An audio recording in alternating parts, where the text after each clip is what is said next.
saya loh. PSBB. Iya. PSBB diperpanjang, tapi juga harus dikerasin karena kalau panjang tanpa keras percuma. Lucu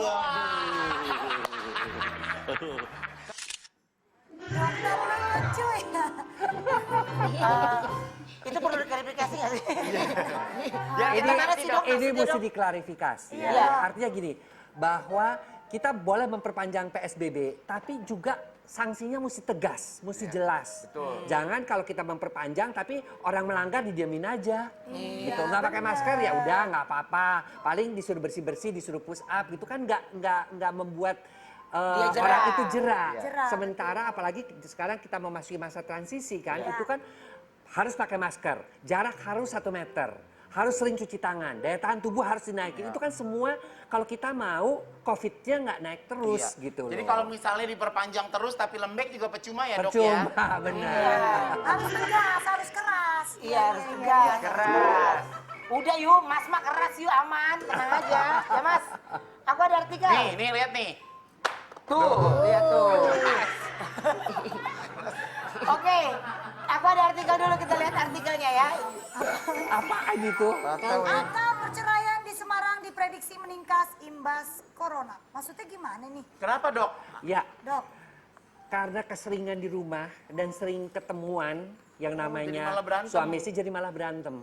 Ya karena begini, biar yang saya dapat juga ya kasus dari di klinik Pasuti, pasien-pasien itu juga suka pada nelpon.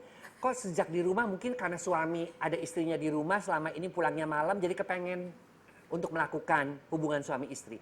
Tapi si istri karena dia mesti ngurusin anak-anaknya juga sekolah dari jauh ya kan, mesti ngurusin komputer, mesti ngurusin masakan, mesti apa, dia juga udah kecapean. Akhirnya karena ditolak terjadi KDRT, dipaksa dan sebagainya. Yang kedua juga ketemuan sering di rumah juga itu membuat juga kadang-kadang beberapa menjadi ilfil karena istrinya juga nggak sempat dandan, nggak sempat apa-apa kan. Dia sering kali masih pakai daster dan sebagainya. Akhirnya ya si suami juga merasa akhirnya tidak bergairah. Ditambah lagi beberapa suami itu ada yang gajinya karena work from home tinggal 50%. Ada pilot yang cuma tinggal 25%. Dia udah stres kan, istri ngajakin juga. Tapi karena stres 50% penyebab daripada gangguan impotensi. Nah itu terjadi. Akibatnya yang satu minta cerai, yang satu lebih baik pisah. Nah seperti itu. Jadi saya tidak heran. Itu bukan hanya di Semarang loh. Itu bukan hanya di Semarang. Di Wuhan sendiri. Di Italia juga. Di Jerman juga seperti itu. Angka perceraian, angka kekerasan terhadap anak itu juga meningkat. Anak-anak yang biasanya main-main di sekolahan kan, di lapangan. Sekarang di rumah anaknya berapa. Orang tuanya marah-marah. Yang lakinya marah, yang perempuannya juga marah-marah. Jadi KDRT-nya juga banyak. Tapi kalau saya malah di rumah malah takut dok. Kenapa? Saya takut Sarwenda bunting lagi malah.